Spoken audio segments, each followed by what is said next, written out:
Good morning and welcome to our virtual session. Today's session will really be centered around tips and advisement for preparing a strong personal statement. My name is Yvonne Foisey and I'm the Senior Director of Admissions here at the Rollins School of Public Health. Welcome to our virtual chat. Yes, and thank you, Yvonne. My name is Prudence Goss, and I'm the Assistant Dean for Admissions and Enrollment Management here at the Rollins School of Public Health. Such a pleasure to be here today, and Yvonne, thank you so much for pulling me into this. It's one of my favorite things to discuss because it is so key to the application. And so I really look forward to helping you all to navigate through the personal statement writing exercise and some other things that we have to offer in terms of advisement and tips. So really excited about getting this session started. So what we're going to go over first is our agenda for the day. So there are several things that we're going to talk about. First is going to be around identifying your interest. So what kind of research needs to happen, all of that. Also authenticity. So really kind of bringing to your statement something that's organic and just authentic to who you are and your experiences. Utilizing your resources. There may be some resources that we don't necessarily have at top of mind to tap into, and so we're going to talk about what that looks like. The writing process in and of itself, several drafts, and so we're going to talk about writing and writing again. And then keeping it in perspective. So we're going to talk and touch a little bit on the holistic admissions process because that's another important and key component of understanding how your application is perceived and reviewed by our faculty committees who are looking at you. So I am just going to jump right on in to identifying your interest. And so when we are thinking about starting with the personal statement, first of all, it's a very reflective exercise, right, Yvonne? It's one where you're having to constantly ask yourself a lot of questions and interrogate yourself about certain things. So we always encourage students to try to see if they can get to answers around the questions of why public health, why now, why Rollins. All of these questions help to bring out answers that really build a compelling statement. So how did you first learn about the field of public health? Was there some kind of experience? Was there someone in your family who was impacted by some other larger infectious disease or issue or topic that concerned you around public health? And did that really begin to awaken your curiosities around the field in and of itself? Have you identified a specific area of interest within public health? That's another really key component to ask yourself, because if you don't know exactly what it is that you want to do, as vast as the field is, it's really going to be much more helpful for you to narrow in and focus on a specific area of interest. And we have 6 different disciplines within the School of Public Health here, within the Rollins School of Public Health. And sometimes our students do have a difficult time narrowing down on what exactly it is that they want to do. And I think that that could just be accounted to the inherent interdisciplinary nature of public health in and of itself. It's really kind of difficult to, draw out those distinctions. But some research can really help you to identify and quickly understand what area of practice you want to more so saturate yourself in. What about studying at the Rollins School of Public Health stands out to you as it relates to your research and practice agenda? So is there something here? Is there a particular philosophy around our pedagogy? Is there a particular, community partner that we have here that really attracts you? So answering some of those questions as it relates to what you want to research, which conversations do you want to have? Do the curiosities that you have, do you think that those can be really discovered and researched and investigated here? These are all important questions. And then think about your future. Do you want to work with the environment? Do you want to do data science, program implementation and evaluation, health education? There are all these different areas within public health that one can explore, and you have to kind of think a little bit forward about where do I want to be after I graduate? So in 3 years, am I hoping to really sort of, come up with some type of new way to intersect technology with, health prevention, or am I really just kind of looking to build programs that really help to intervene and address some of the most pressing public health issues? So all of these things, all of these questions that you ask in the first part is a really part of a reflective exercise in sort of going through everything that could possibly have inspired you, and thinking really clearly about what it is that you want to do and why. And so research. So there are a few different things to look at when it comes to research. And we've sort of, divided into 3 different areas of research that you want to look into as you're preparing your statement. One of them is the field, the next is the institution, and then narrowly focusing specifically on the program. So within the field, become sort of, someone who is really more investigative, right? So you want to really look at timely news, journal articles, podcasts.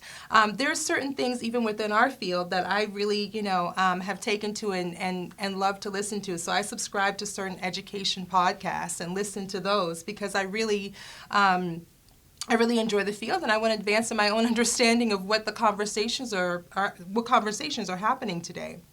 So looking at all of those things, our professional association, the Association for Schools and Programs of Public Health, is another really good place to start when you're just sort of, getting your understanding of what public health is. There are a variety of different professional resources that are available through ASPPH that I think could really be helpful in framing some of your understanding of what's happening in the field. It's going to be important for you to know sort of where we are with certain things. Yes. So for example, if you are looking to create or to develop some type of vaccination for AIDS, I love the example that you used around this, Yvonne, several days ago. But that's a particular topic and area that you would want to know that we are close to that. And if you feel as though we're kind of not, then that sort of gives an indication or a signal that maybe some further research in that particular area would be very helpful. So beyond the field, you also want to look at the institution, right? So you're going to want to really investigate what kind of research is happening there, because the research is also a signal to the conversations that are happening at the institution. The language, what kinds of things are they talking about? These things creep up as primary key priorities for the institution and how they're positioning themselves within the field. And I talked about this a little bit before, but also the pedagogical approach is very important. Our academic dean, Dr. Kim Jacob Areola, always puts it so nicely, and she's really eloquent when she talks about how Rollins really strikes a beautiful balance between research as well as practice. And if you are interested in being a part of a school where there's a focus on one or the other or both, that's a really good thing for you to investigate and know. It would be very difficult for someone who really wants to engage in some deep level of applied practical experience to go into a school where those opportunities really don't exist.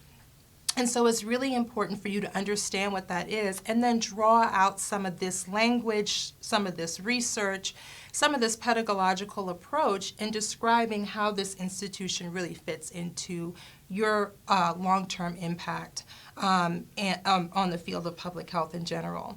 And then finally, as we're kind of, rounding out the whole research piece of things that would be necessary, you want to really look at the actual program itself. So once you've drilled down and decided exactly what program, you want to kind of have a definition or an understanding of what that particular discipline is. So what is epidemiology? What exactly is the priority for epidemiology? These are things that you're wanting to get a handle of.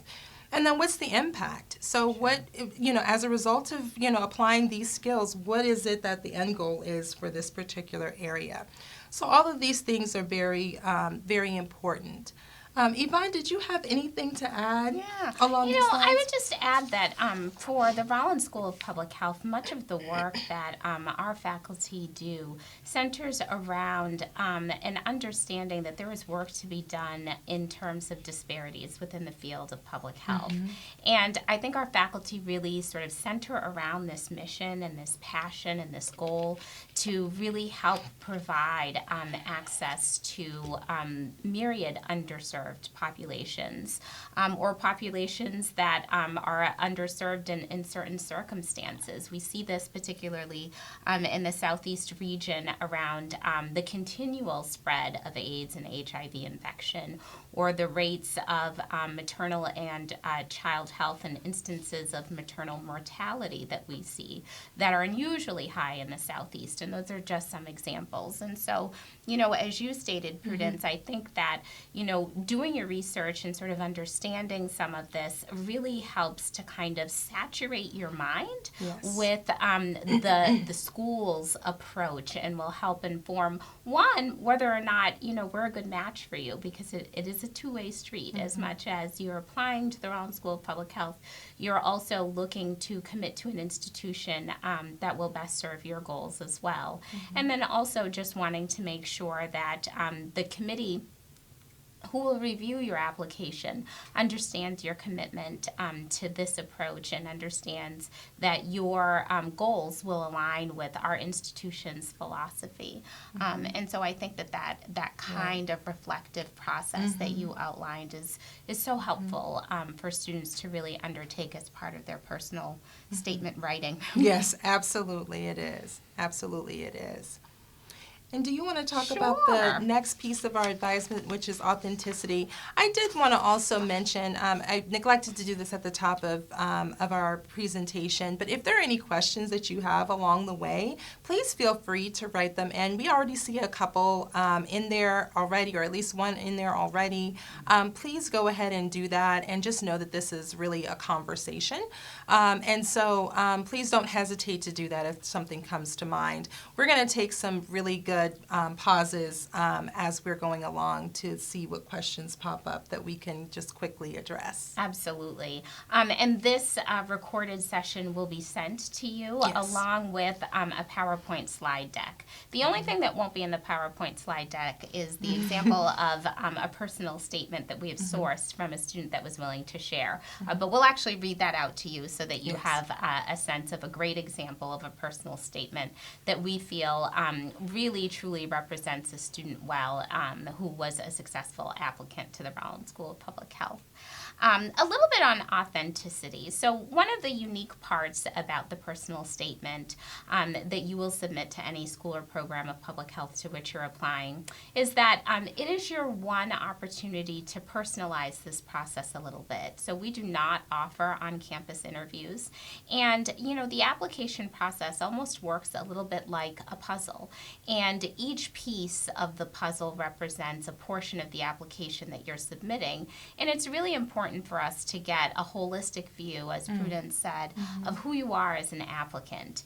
And this piece of the puzzle, the personal statement, if you will, is your opportunity to tell us a little bit about yourself.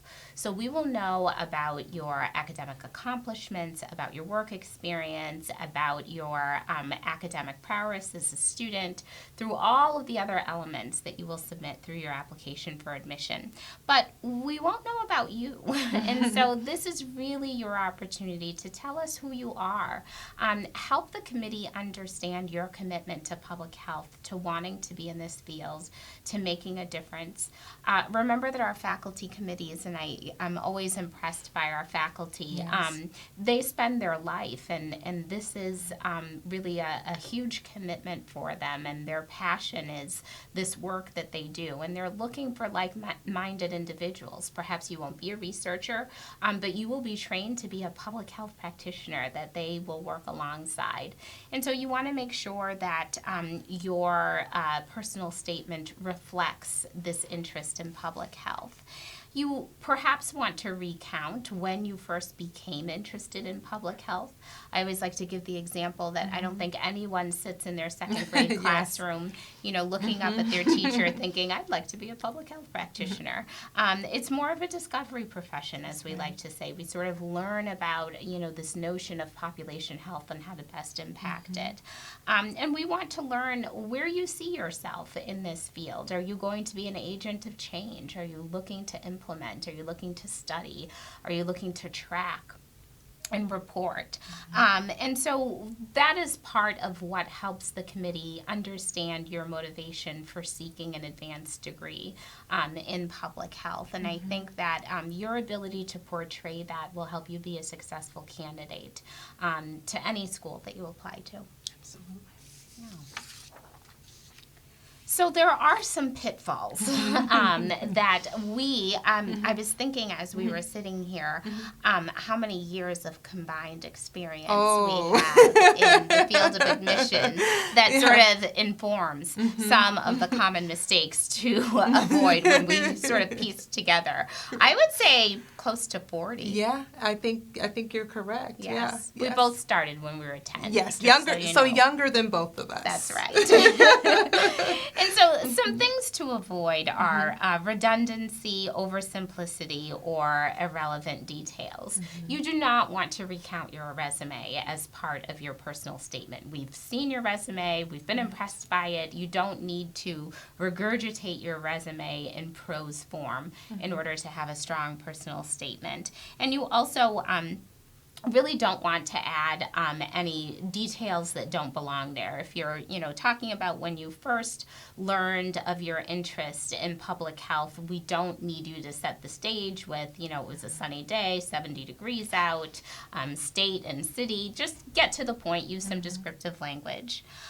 You also want to avoid arrogance, and that's, I think it bears some explanation, and I think it can be a tough balance for students to strike, because on the one hand, we want you to be an advocate for your own development, and we want you to speak in a competent way about the things that you've learned and the things that you look forward to learning and implementing, while at the same time, you do not yet have expertise at the graduate level in terms of public health. And so any experiences that you may recount, sometimes we see this when students are relating experience in their travels and learning about different cultures and countries. You really want to express a sense of cultural humility and avoid anything that could in any way be perceived as arrogance by a committee. You also want to stay away from controversial or argumentative topics. This too can be a little bit of a balancing act, because as we know, while we don't claim that the field of public health is political, it can certainly be politicized. Right. And there are certainly some topics that fall into those categories. And you may choose to write about one of those topics because it may in fact be your area of interest. Just be careful to stray away from making an argument for the sake of making an argument, and perhaps give a nod to understanding that different cultures, different populations may have a different perspective, because that's important too. There's no way to predict the political affiliation or understanding of your readers, and you want to make sure to strike that balance of really remaining neutral, although representing public health in the way that you feel is authentic to who you are. Of course, plagiarism is an important misstep to avoid. And interestingly enough, we still do need to list plagiarism as an important aspect to avoid in your personal statement. And that's because we continue to see it. Plagiarism includes things like reading the Rollins School of Public Health website and simply cutting and pasting. Correct. When we say immerse yourself in understanding of the institution, we don't mean take our own words. We actually know quite a bit about the Rollins School of Public Health. And so you want to make sure that you are honoring those that have helped to inform your understanding of public health and avoid anything that could be misconstrued as plagiarism. And certainly it goes without saying that your personal statement should be your own. Right. You also want to avoid any kind of humor or negativity. I think that in the work that public health practitioners conduct, I think it takes a certain tenacity. Yes. And a certain devotion and patience. A change can sometimes take time. And I think reflecting and understanding of that in your personal statement would be helpful to you. Humor can be tricky. Defining humor and not having the ability to receive immediate feedback on whether or not it is in fact humorous, that can't happen through the personal statement. And so our advice is to avoid humor. It can be difficult to interpret. It can have different cultural contexts. Right. And so as you're going through the reflective process and as you're beginning to outline your personal statement that will include an understanding of the institution, an understanding of your goals, an understanding of the academic department to which you're applying, be sure that you're also reflecting on some common missteps to avoid. Right, absolutely, Yvonne. And some of these things may appear to be very obvious to some people, but it is, these are things that we see time and time again. And as comments are being made about applicants and conversations happen among these, faculty committees that are making decisions about your application, these are things that do surface as being some of the things that offered them pause around the candidate, and their ability to be successful in the program, which is really what they are looking to uncover. And perhaps we can pause for Sure. a few questions. I think our comments have raised Yes. some further curiosity, which is Yes. exactly what we want to see. Absolutely. And some of the questions we will not answer immediately because I know they're part of our presentation as we move forward. But we do have questions around listing faculty members that we are interested in working with. Yeah. Prudence, what's your take on that? So I say that, so there are a couple of things. When Yvonne talks about, making sure that you're talking about yourself and offering us information about yourself, that's kind of where you first should lead when you're thinking about the value of including an entire paragraph about one or two faculty members. I say that the mention of it is helpful. I think if it really helps to frame the reader's understanding of your research or practice agenda, that it's useful to include a faculty member or two that's aligned with those priorities that you have. But otherwise, I would say don't go on ad nauseum about the research and about when they published, X, Y, and Z. We're very well aware of that. We really want to hear about you.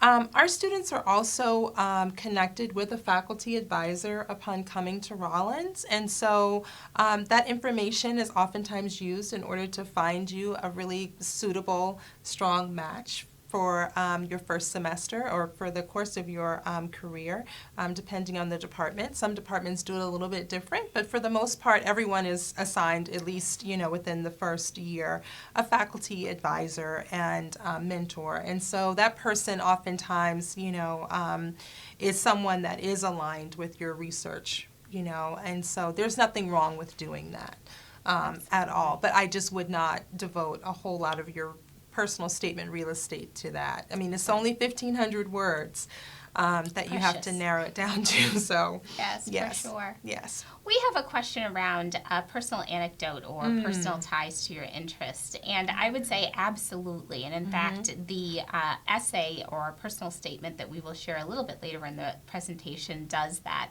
quite well, quite efficiently, yet descriptive. So absolutely feel free to include that in your personal statement. And we have a question wanting to know what percentage of the personal statement sort of is allocated to considering your overall application? And we're going to ask you to wait patiently on that because we will be explaining how we make admissions decisions, and you will want to hear that. So we have a couple of questions around political topics to avoid. Right. Oh, yes, we have a list. Well, Yvonne, public health and politics kind of go hand in hand. Yes. There is no way to avoid the controversy, so to speak, or I wouldn't even say controversy, but there's no way to separate out what happens in Washington or in other political organizations. The fact that, we still have work to do in advancing public health, right? Absolutely. So I wouldn't say that there is anything in particular that I would say just, if it's relevant to public health, Yes. let me just back up a little bit because there are some political discussions that you could get into. And, these past couple of weeks, particularly, Yes. You could get into a lot of things. But if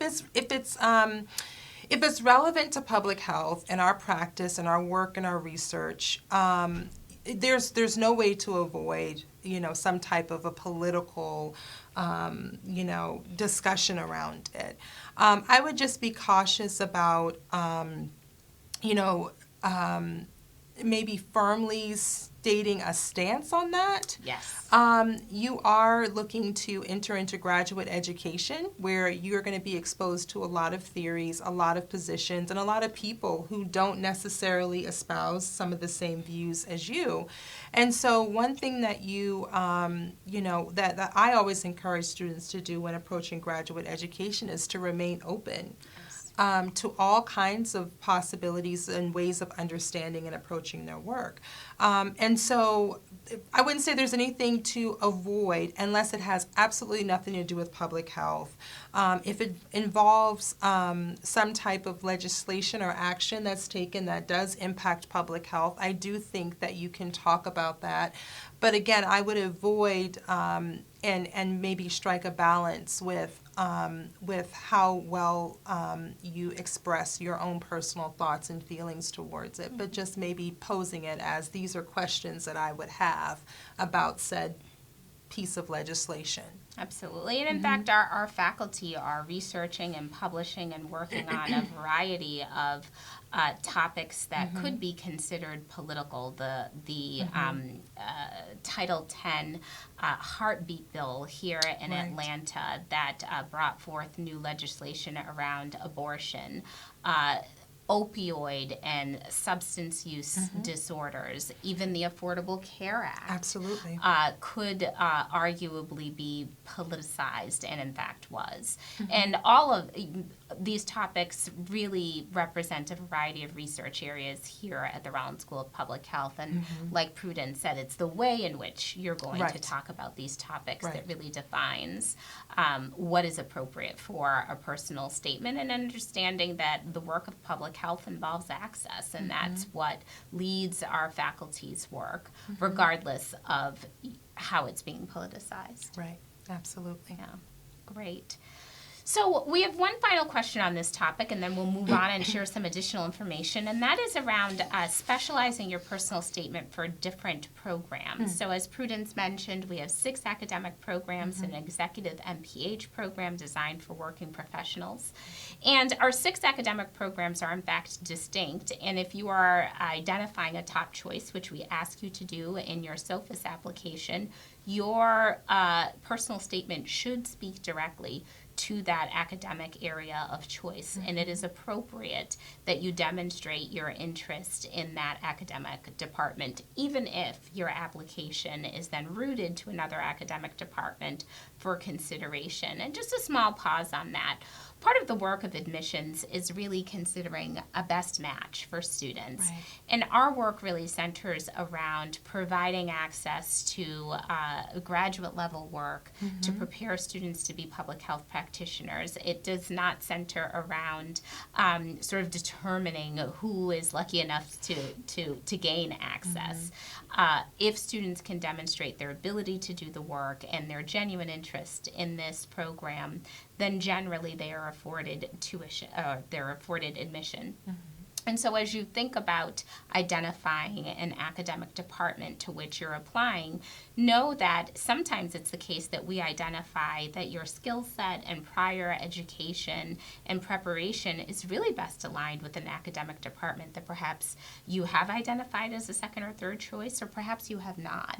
And so we really encourage you to be open to that, especially since, as Prudence mentioned, our work here is highly interdisciplinary.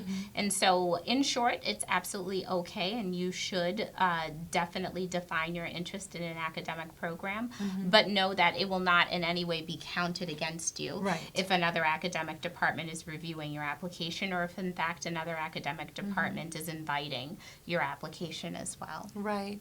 And as we talked a little while ago about authenticity, I think that all of the things that you're interested in, all of the different experiences that you have will come across in your statement. And you may find yourself, like Yvonne said, a good fit or a match for one program or another. But I do think that in terms of an approach to specializing your application for a specific area, you are doing that in some ways, but in other ways, your experiences are also helping the reader to open up to other things that could be of interest and value to you in your academic course. Very good. Yes. Okay. We would like to share with you some resources to help guide your personal statement and the work of really defining for the reader your interests in being at the Rollins School of Public Health. And so one of the things that we really emphasize is to start early. Each of the steps that have been outlined thus far, I would say, require at least a week. Absolutely. I absolutely agree. So you want to be mindful of that, because our priority deadline for admission this year is January 6th, and our priority deadline indicates that all students who have their SOFIS application completed and verified by January 6th will automatically be considered for merit and institutional funds. And so you want to make sure that you're starting early, because it takes some time, and the work of refining your writing and revisiting it certainly takes some time and effort, and be sure that you're allocating sufficient time for that. You also want to make sure that you're visiting all of the school's websites to which you're applying to understand if there are any nuances, any sort of special tips that might be helpful to you as you're constructing your personal statement. And that can truly vary by school and program of public health. As an example, one of the things that we counsel students to do, there are sometimes instances where there has been a disruption in undergraduate studies in particular, perhaps a missed semester or a semester that indicates some academic trouble. And it's important for the committee to not be left with questions as to why that happens. And part of our work includes looking at the application for admission, but also digging a little bit deeper. Just looking simply at the GPA does not tell us a full story around your academic accomplishments at an undergraduate institution. And so we look a little bit deeper. We're looking at trends. We're looking at how did the student do in their particular major, how did they do in courses outside their major. But yet, if you have a semester that looks starkly different from the others, that is further exploration that the committee might have a question about. One of the things that we counsel students to do is to answer that question in the SOFIS application. There's an opportunity to talk about any disruption in studies, and it should be brief. It should be without detail and certainly without passion, but it should definitely explain the situation, and know that our committee is made up of real humans who are empathetic and who understand that life certainly happens, and that interruptions in studies can certainly be a part of the undergraduate undergraduate experience.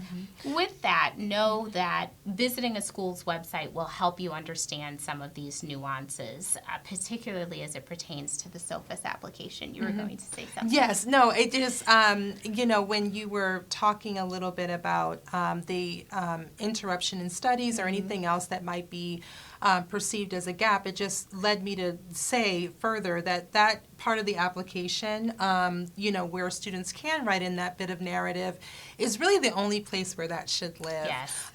Because the negativity piece that we talked about could come out a little bit if it's mentioned in the statement in a little bit too much depth. However, if it is something that is setting the stage for your academic pursuits or your interest in public health or a deepening level of understanding of public health, then it can be put into the statement. But I would say that it's really important to strike a balance there, because you don't want to convince them out of accepting you. Yes. You don't want to say, well, I'm not really that good of a student. I'm just trying, and it just that's not really encouraging. It's not really compelling.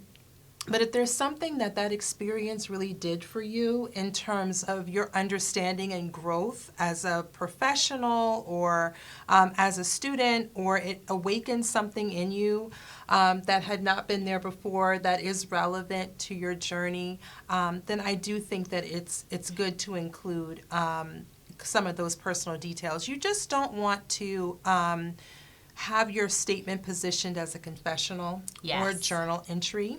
Or anything of that nature. So if it is getting to be a little bit too much like that, step away and then kind of come back and really reframe, some of your statement, particularly around those areas. So that would be my advisement around that as well. Great advisement and an important point for our students to keep in mind.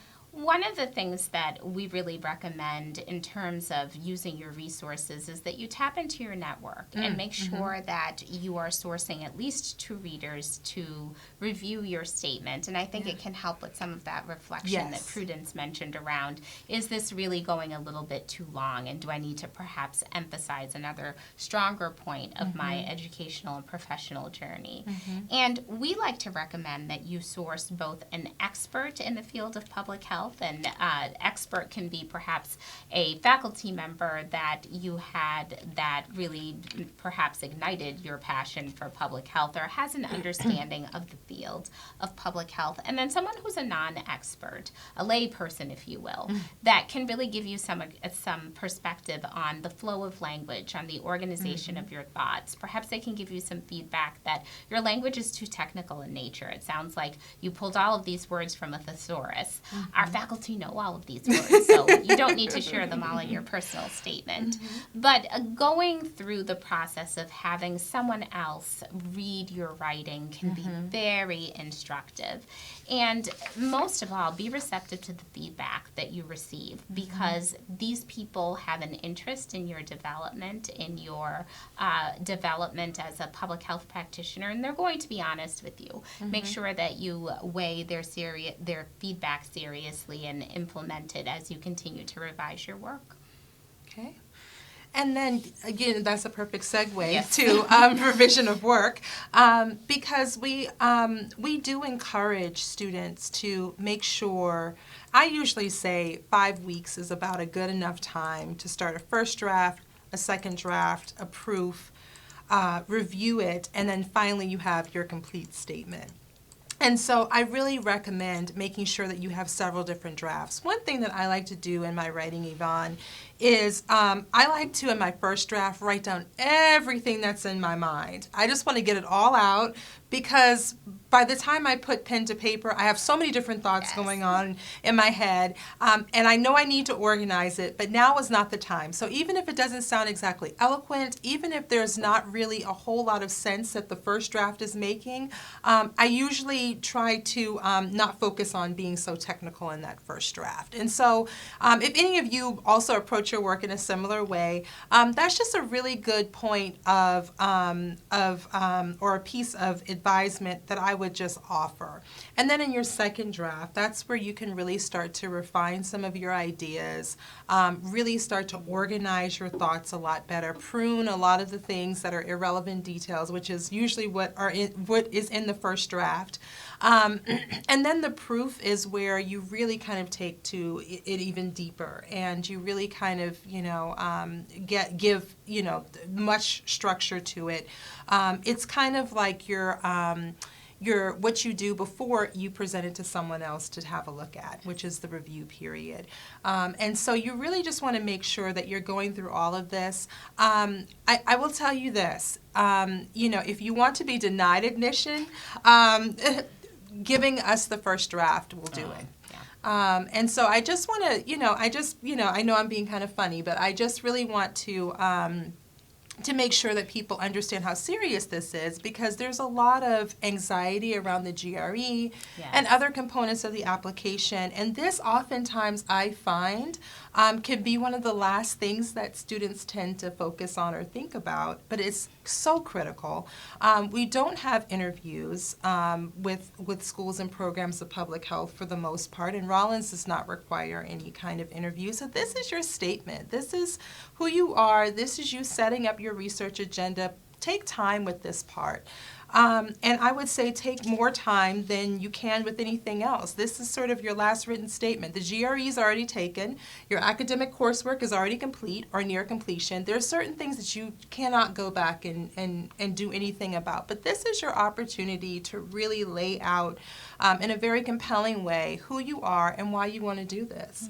And it takes time to do that. So I would say give yourself at least a month to be able to really, focus on that statement. It's really important, and it shows. It absolutely does, and it should read like graduate level writing.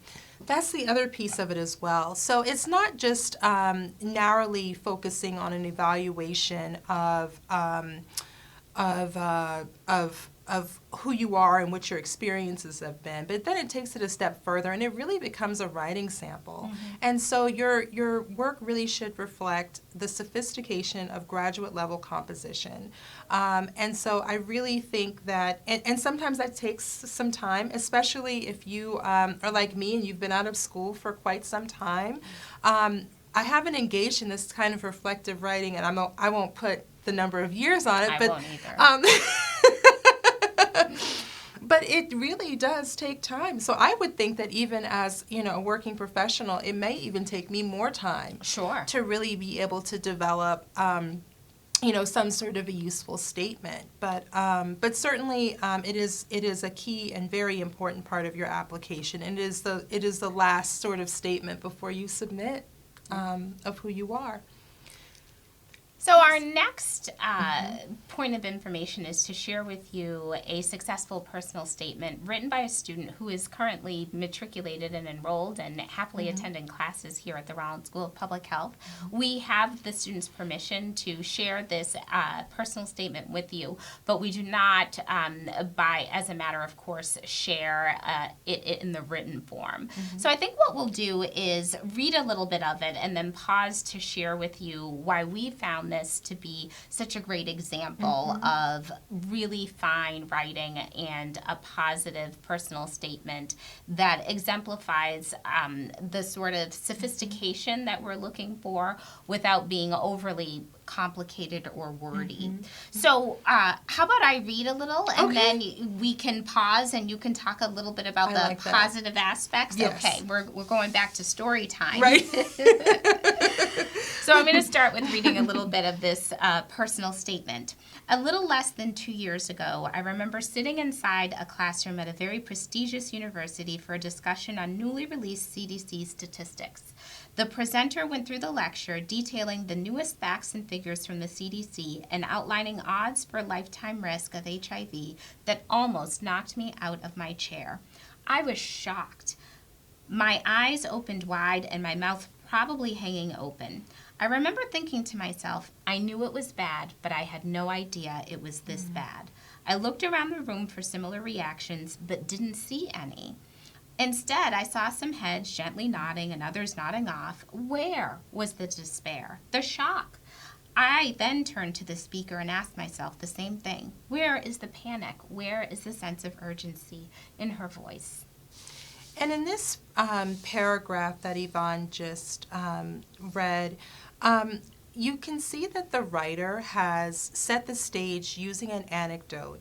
And this anecdote really does describe what the writer's what initially inspired and motivated, well, really inspired her pursuit or his pursuit of public health. Absolutely. It was at that moment I realized one of the biggest challenges facing public health professionals, the disconnect between those who want to help and those who need to be helped. The speaker was a very bright individual who had just graduated with a PhD in epidemiology.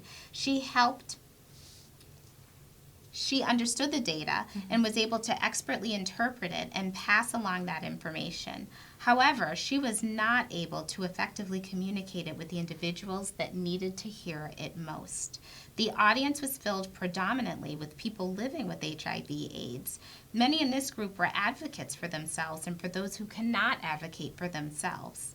Others participated in special councils to advise the mayor, the city health commissioner, and other high-ranking officials on legislative action that would be beneficial for the community. That night was a turning point for me. I often refer to this as my aha moment, where I figured out exactly what I wanted to do with my career. I want to bridge the communication gap that exists between public health educators and those who benefit most from being properly informed. So as you can guess from the aha, this is the aha moment. And so after the anecdote is used to set the stage, then it's like, wow, this is where inspiration and motivation meet. So it's not just that I have, this really, awakening experience. It's that now I am motivated to do something about it. I actually, have to do something about it. It's keeping me up at night. I have to do something about it. Kind of thing. Sure. That evening was the first time I had thought about pursuing a graduate degree in health education, but it certainly wasn't the last. After my AmeriCorps term was completed, I was rehired by Park West Health System as a full-time outreach worker. A large part of my job was providing HIV education to high-risk individuals and other health professionals, substance abuse counselors, healthcare providers, prison staff, etc. I did my best to make these Q&A sessions as open and as comfortable as possible, allowing people to ask things they might otherwise be scared to. Misconceptions, mistrust, and a general confusion would abound in these sessions. And though my colleagues and I did our best to combat opinions with the truth, only a small subset of the population was represented. I thought about the thousands of people in Baltimore City I would probably never be able to have an educational session with, and the kinds of messages that they were hearing. Where is all of this misinformation coming from? How do we get accurate, effective public health messages to permeate the general consciousness? What can we do to contend with people's mistrust of those who really want to help? Yeah.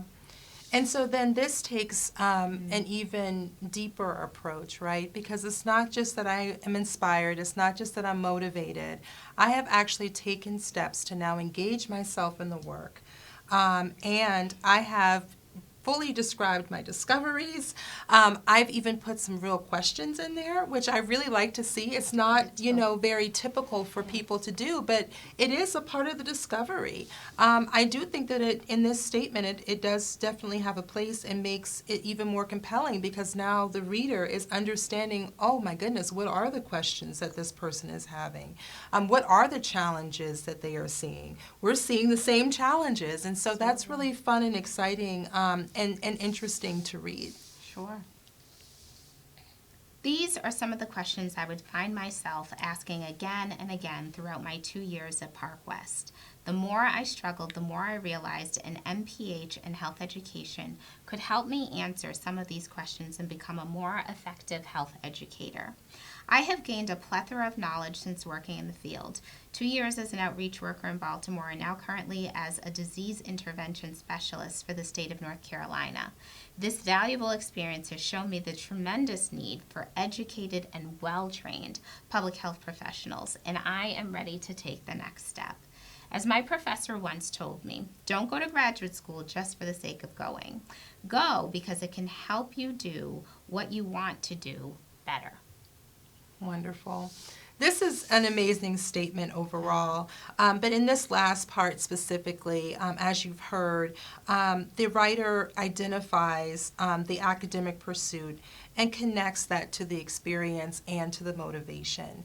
So a couple of points that I also want to mention outside of that is that technically the writing is both sophisticated but also simple enough to be able to grasp the concept. There's no over-technical words that are involved in there. I can clearly understand, even if we weren't situated in public health and speaking, terms like this all the time, I would still be able to really clearly understand what's happening here. The other piece of it is how well it's structured and organized. And that's not to say that everyone needs to structure and organize their statements in these ways, but usually if a student is going to be denied admission, it's because there is a lack of clarity in one of these areas that we discussed, okay? Or there's some questions that are still lingering around motivation, inspiration, around what kinds of work you've engaged in to start to practice or scratch the itch that you have, and what you want to do with that, right? And so we presented this because it really clearly summarizes a lot of the tips that we've advised. There was no humor, there was no negativity. Nothing. HIV/AIDS is a topic that is politicized, obviously, and so she or he or they them did touch on that some, and so it's one of those kinds of statements that I just feel stands out to me as being one where if we see statements that are kind of like this in terms of that nature, we're usually looking at an applicant who is successful in the process. Absolutely. So moving on to holistic admissions. So one of the other things that Yvonne and I really wanted to also make sure that we mentioned was that there are about 4 components of the actual application in and of itself. So there's your academics, so all of your transcripts, anything that has to do anything with your academic record that's in there. And then there's also your test scores, which we, kind of touched on or mentioned, your personal statement and your experience, and then your letters of recommendation, right? So these are all of the different areas that make up your application and presenting who you are to us. With holistic admissions, we are not making decisions based on a certain cutoff. We recommend that students have at least a 3.0 GPA when applying, but we certainly have accepted students who've fallen below that because they've presented a compelling application in several different areas. So there's usually some accommodation in terms of being able to take a look at some other areas of the application so that we can offer admission to a student. So it's not just a cut and dry sort of process. It really is us taking a whole look at the student. We can usually make accommodations when it comes to test scores and academics. We understand that some people don't test as well as others, and we also understand that an academic history with transcripts often doesn't tell a full story either. But what happens with the personal statements and the letters of recommendation are extremely important. I also like to say that usually multiple things have to go wrong, or there have to be multiple questions left in the reviewer's mind about several of these different things. And so students may oftentimes ask, well, why was I denied? It's not just usually one thing. It's never usually one thing. It's usually that there were weaker test scores, that the academics didn't show up to align with strong rec letters, and the statement was weaker. So it's all of that. But then also, that's just one component of it. You're just one component of it. But it is not just about you. And I know that may sound funny, but there's also other considerations that the faculty are making when considering an application. We're looking at our program and the fit there. Also the size. We can only accommodate so many.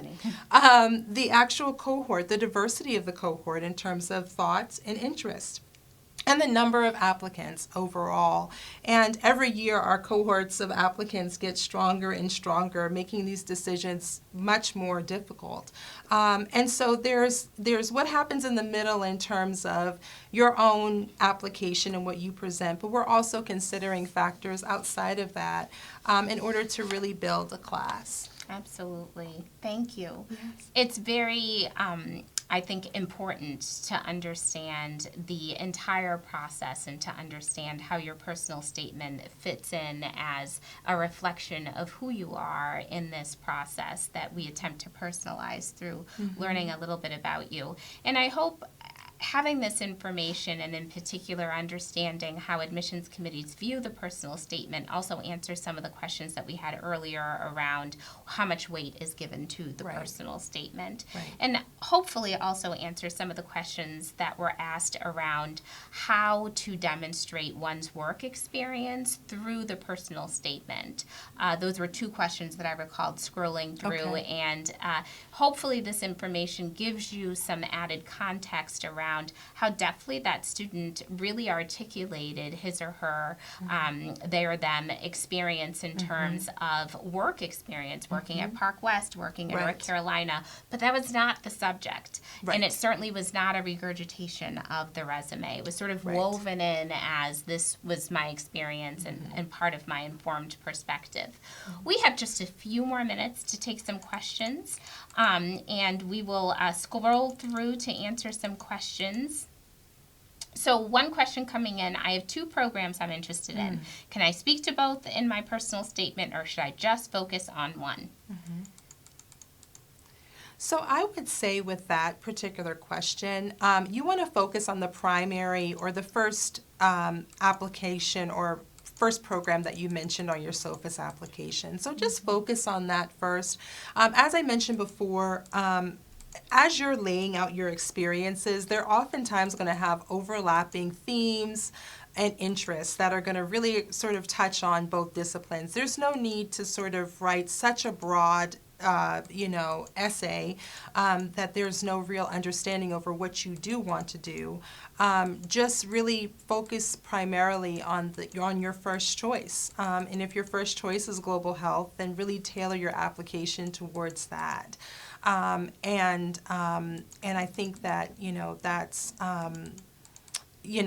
that's going to be key to really building a compelling statement is go with your first your first one. The other, because of the interdisciplinary nature of public health, the others will Absolutely. And if you have been denied or waitlist to your first department and they send it on to the second one, although it's very rare, in some cases they'll ask you to modify your statement a little bit to speak specifically to that discipline. But by and large, they can use that statement to make an educated, decision about your candidacy for their program. Sure. And I'm going to attempt to answer a couple of questions at the same time. Someone made an observation that the writer did not mention Rollins specifically, but did talk about an academic department, behavioral sciences and health education, that we do offer here, and that's okay. Also, the distinction when we talk about departments, we mean the Department of Behavioral Sciences and Education or biostatistics or epidemiology. When we talk about degrees, that would refer to the Masters in Public Health, MPH, or the Masters of Science in Public Health, MSPH. And one final question around navigating word count, because that can be a difficult thing to accomplish, and it can certainly call to attention the importance of revising and continuously editing your personal statement. Any other comments on that, Prudence? Well, you'll have several different writing compositions in graduate school, and so it is going to be really important to adhere to whatever the faculty member is asking, and this is great practice for that. Yes, it is. There will be some who have certain cutoffs. I had a faculty member in graduate school who even in making our comments before the class, you had 2 minutes to get your, or less than that actually, you had about 30 seconds to get your point across, and then he moved on to the next, topic of conversation. So you had a very short period of time to get your point across, compel people, address questions, and then you had to move on. So this is a really good practice in that. I certainly would not go over 1,500, but if you don't have 1,500 words either, then that's okay for this particular exercise. Some people can get that whole thing accomplished in 1,300 words, and that's fine too. But I would not recommend doing any more. Just like how it is now where, you have maybe, a minute to capture someone's attention, even with video. Sure. You have about, a little bit more time than that to do with words. So there's the possibility of your essay being read beyond 1,500 words is also really slim. So Sure. I would adhere to it. I wouldn't navigate it. And one of our audience members typed in that other schools and programs of public health are requesting a 500-word count, and that is the work of applying to graduate school, where there will be various requirements and nuances as part of the process, and it is why we advise that you really start early and make sure that you're understanding those nuances as you're exploring the different schools and programs that you will apply to. It has been a pleasure sharing some tips and advisement with you. We also offered this session in person here at the Rollins School of Public Health earlier this week, and so we've now had the opportunity to address multiple audiences. And please know that this is an example of our continued commitment to help to provide access and advisement and guidance during a process and a time which we know is stressful for prospective students.